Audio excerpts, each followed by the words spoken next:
Hola, bienvenidos a Tiempo de Paz. ¿Sabes en qué tiempo de la historia de la humanidad estamos? Tenemos el impresionante estudio bíblico con la revista de Apocalipsis, que significa la revelación de Jesús para el fin de los tiempos. Aquí encontrarás muchas de las respuestas que nos hemos hecho todos los seres humanos alguna vez en la vida. Solicítala de manera gratuita a los teléfonos en pantalla o al correo electrónico esperanza@nuevotiempo.org. Acompáñanos y dale un tiempo de paz a tu vida. Bienvenidos.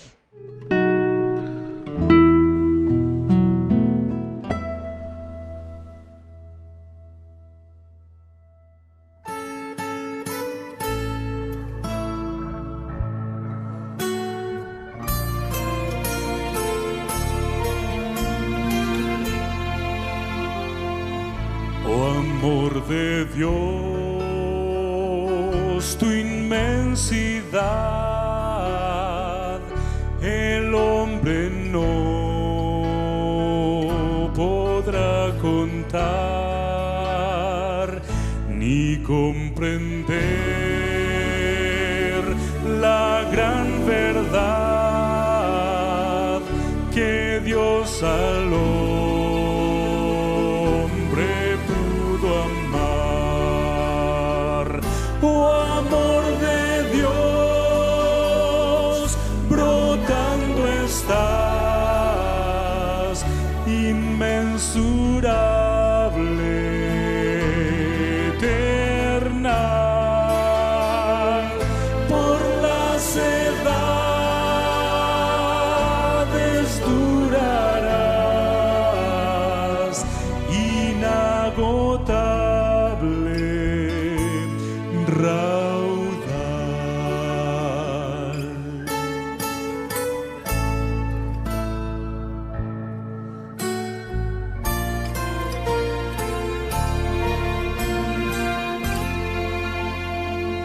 Si fuera tinta todo el mar y todo el cielo un gran papel, y todo hombre un escritor, y cada hoja un pincel para escribir de su existir, no bastarían jamás. Él me salvó y me lavó y me da el cielo además. Oh amor de Dios, brotando estás, inmensurable, eternal, por las edades durarás, inagotable,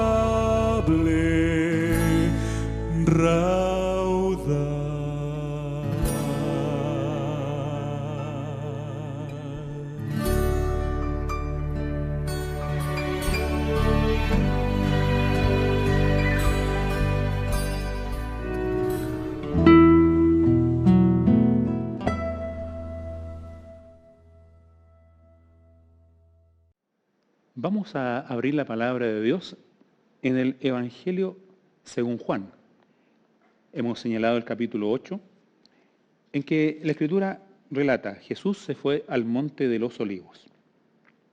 Y por la mañana volvió al templo, y todo el pueblo vino a él. Y él se sentó a enseñar. Entonces los escribas y los fariseos le trajeron una mujer tomada en adulterio. Y poniéndola en medio, le dijeron: Maestro, esta mujer ha sido tomada en el mismo acto del adulterio. en la ley, Moisés nos mandó apedrear a estas mujeres. ¿Qué dices tú? Decían esto para tenderle un lazo y poder acusarlo. Pero Jesús se inclinó y empezó a escribir en el suelo con su dedo. ¿Quién está libre de errores? La vida está llena de laberintos y trampas en el camino. Por lo tanto, se necesita una condición de humildad y estar continuamente atentos, apercibidos, no sea que nuestros pies se desvíen del camino recto y caigamos en el error, en el pecado, y traicionemos los propósitos divinos y también los anhelos que cada corazón tiene de conducirse por los caminos rectos del Señor. También seremos cuidadosos y necesitamos ser cuidadosos con las relaciones que establecemos, con las conversaciones que sostenemos, con las posiciones y conceptos que asumimos frente a determinadas circunstancias de la vida. Pero, ¿qué hacer cuando descubrimos que hemos caído en el error? ¿Qué hacer cuando nuestra conciencia nos acusa, nos atormenta y la culpa surge en el corazón, llenándonos de inquietud, de insatisfacción, de un sentimiento de frustración interna? Queridos amigos, en aquella mañana en que Jesús se asomó al templo, muchas situaciones se iban a producir en ese escenario sagrado. El sol aún no aparecía cuando en el horizonte se vio llegar una turbamulta. Traían los dirigentes religiosos a una mujer que con vergüenza procuraba cubrirse, probablemente con un manto, con una sábana. Había sido arrancada de un dormitorio. La pusieron frente al Señor. El relato así lo dice, lo hemos leído. Y requerían de Él un pronunciamiento, un juicio. Comparaban desde ya la actitud que Él iba a tener con la que se hubiera tenido en los tiempos de Moisés, en que tales mujeres, decían ellos, eran apedreadas. Pero todo indicaba que era una trampa tendida hacia Jesús. Si Jesús planteaba que la mujer debería ser apedreada, se opondría directamente a la política imperante, donde Roma establecía que ninguna nación bajo su imperio debía tomar algún juicio sin ser consultados los emperadores y gobernadores romanos. No les era permitido a los romanos, a los judíos en este caso, sentenciar a una persona a muerte. Esto está claro en todo el relato bíblico. Es evidente, por ejemplo, cuando se llevó a Cristo ante Pilato. ¿Por qué el Sanedrín no lo condenó? No estaba dentro de sus arbitrios. Luego, en el tema de la Iglesia Apostólica, en los tiempos de Pablo, su caso fue llevado ante el emperador. Apeló a César. Por lo tanto, está claro que Jesús, si dictaminaba una sentencia de muerte, tendría graves problemas ante los dirigentes de la nación, primero que todo, porque estarían introduciendo un elemento de juicio contra la nación. Por lo tanto, sería considerado como un sedicioso y entregado por las mismas autoridades judías a los romanos. Y por otro lado, si Jesús exoneraba a la mujer, los dirigentes estaban listos para decir que él no respetaba la tradición rabínica, ni menos las leyes de la Sagrada Escritura. Por todos los lados se podía percibir que era un ardid, una trampa imaginada por aquellos dignatarios que se frotaban las manos con anticipación pensando respecto de Jesús: lo sorprenderemos, lo condenaremos y nos libraremos de su influencia. En esa mañana lamentable, Jesús, sin embargo, no se dejó sorprender. La Biblia lo describe, y leo el comentario, decían esto para atenderle y poder acusarlo, pero Jesús se inclinó y empezó a escribir en el suelo con su dedo.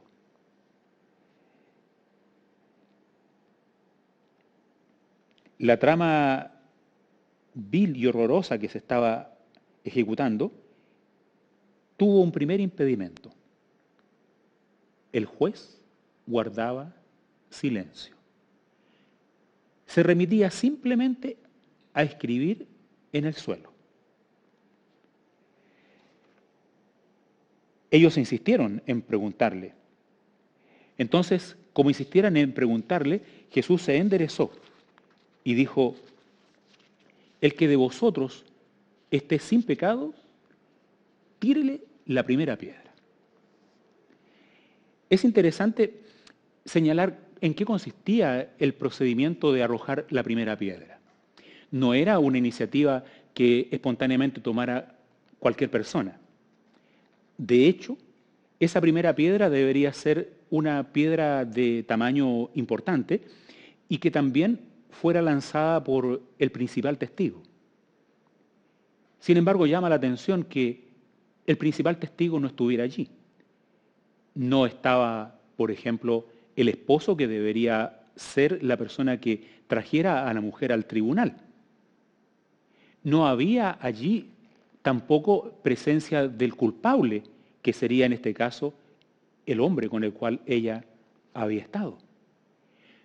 Todo indicaba que el procedimiento era un procedimiento incorrecto. Más aún, el Señor había dictaminado que aquel que fuera totalmente inocente arrojara la piedra. Eso implicaba que, naturalmente, no podía ser parte de aquel montaje.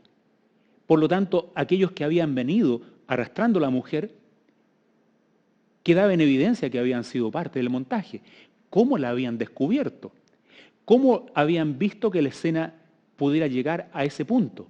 Y si vieron que la escena llegaba a ese punto, ¿por qué no previnieron antes la situación? ¿Por qué no la impidieron?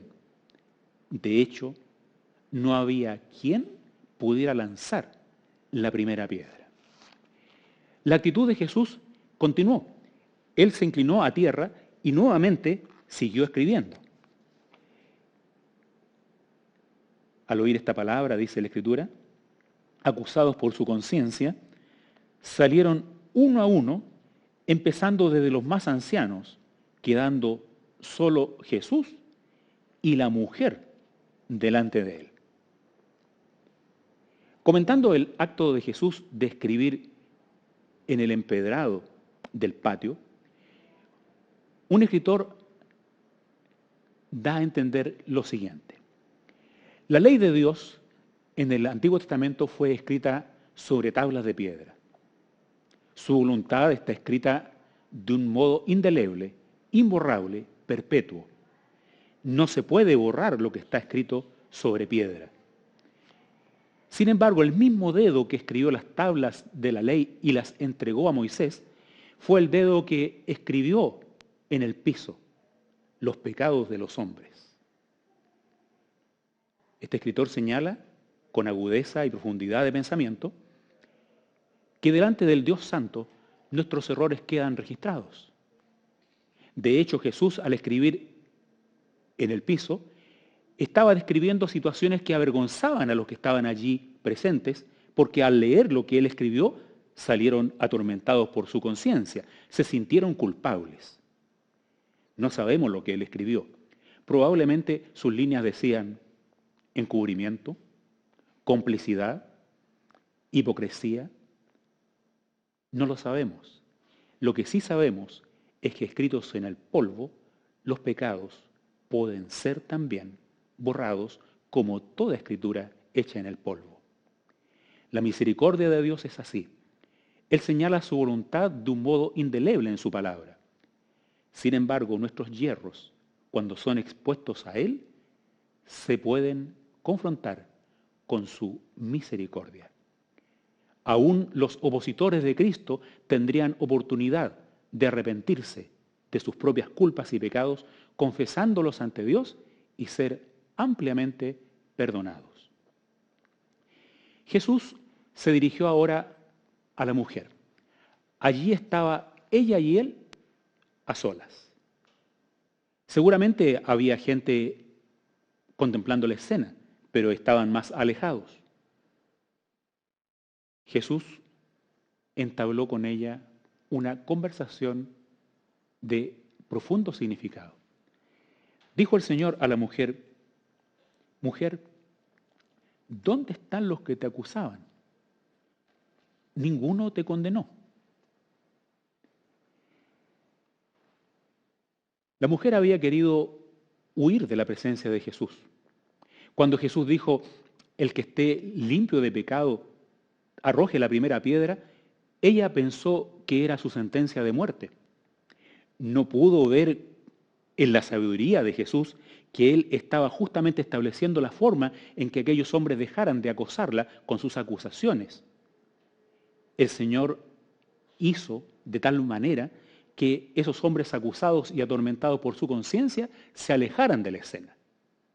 Pero ahora estaba Él, confrontado con su propio dicho: el que de ustedes esté sin pecado. Si usted y yo nos pusiéramos en la escena, ¿en cuál de los dos lugares nos encontraríamos? Por un lado, Jesús, el inocente, el que no tiene pecado, el que puede juzgar con justicia, el que es consecuente con su propio dicho. En el otro lado, los culpables. Allí están los acusadores, pero también estamos tú y yo, seres humanos sujetos a yerros, a errores, a culpas. ¿Te has situado ya tú en uno de estos lugares? Si te ubicas en frente de Jesús, encontrarás la gran diferencia que hay entre un ser santo y un pecador. Llama la atención que Jesús, sin embargo, interactúa con el pecador.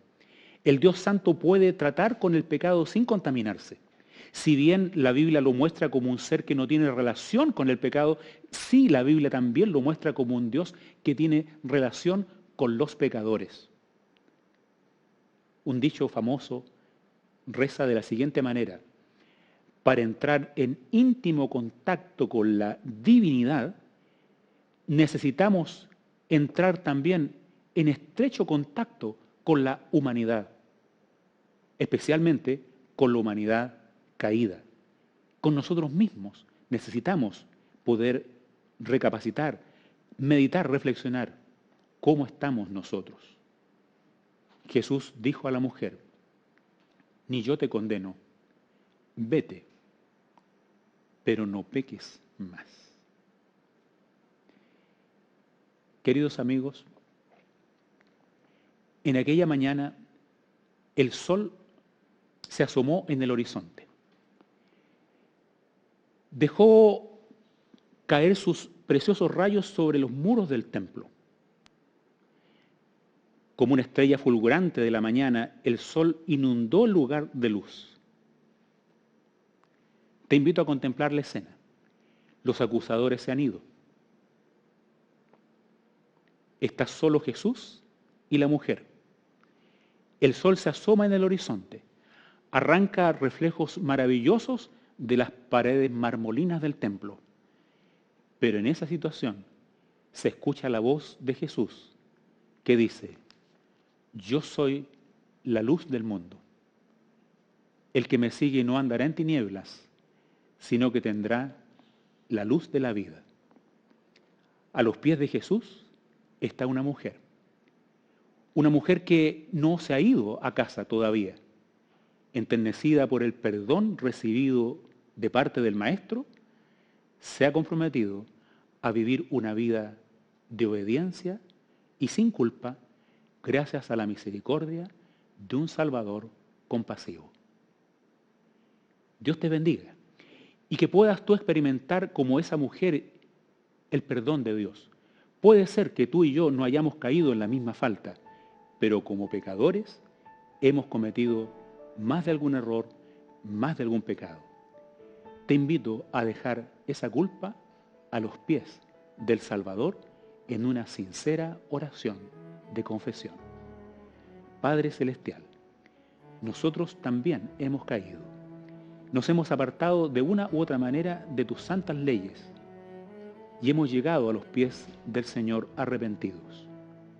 Perdona nuestras faltas, limpia nuestros errores y pon sobre nosotros el blanco manto de tu perdón y de tu justicia, para vivir una vida nueva. Lo pedimos en el nombre de Jesús. Amén. Que la paz de Dios esté en tu corazón.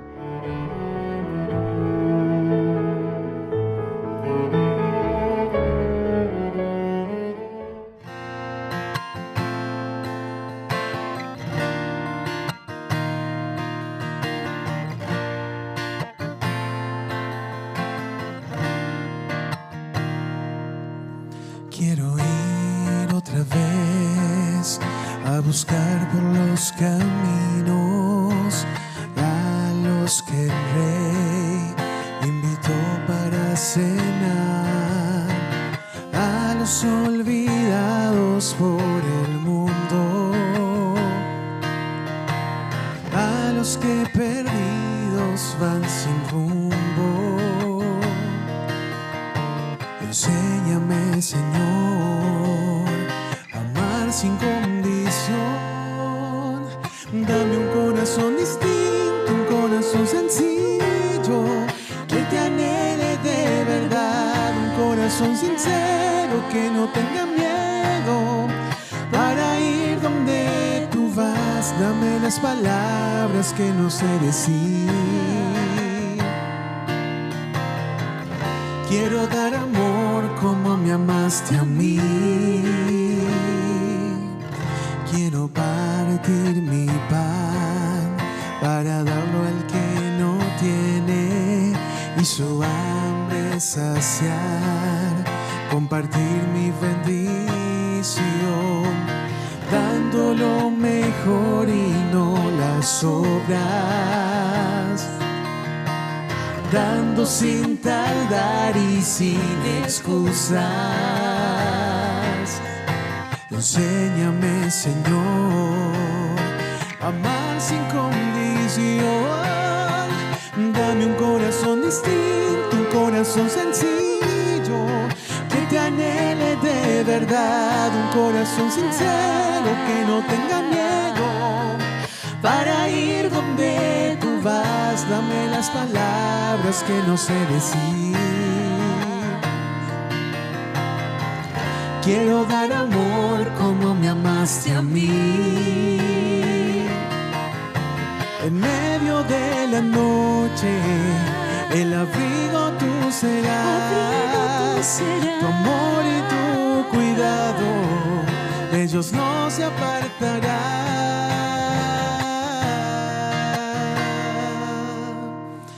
Un corazón distinto, un corazón sencillo.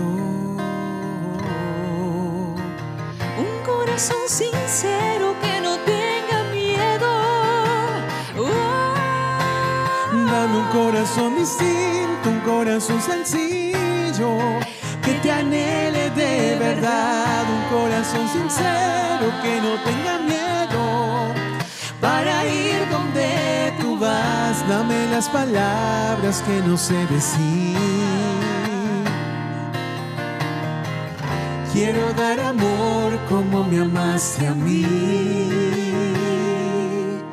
Quiero ir otra vez a buscar por los caminos.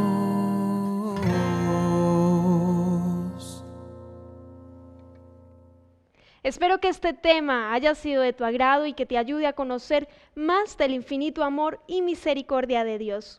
Hoy tenemos un material exclusivo para ti. Se trata de la revista de Daniel, una guía de estudio que te ayudará a entender las profecías del tiempo del fin y a prepararte para los últimos eventos de la historia. Puedes obtenerla gratuitamente llamándonos a los teléfonos que aparecen en pantalla o escribiéndonos a esperanza@nuevotiempo.org. Gracias por acompañarnos. Sigue en la sintonía de Nuevo Tiempo, canal de esperanza.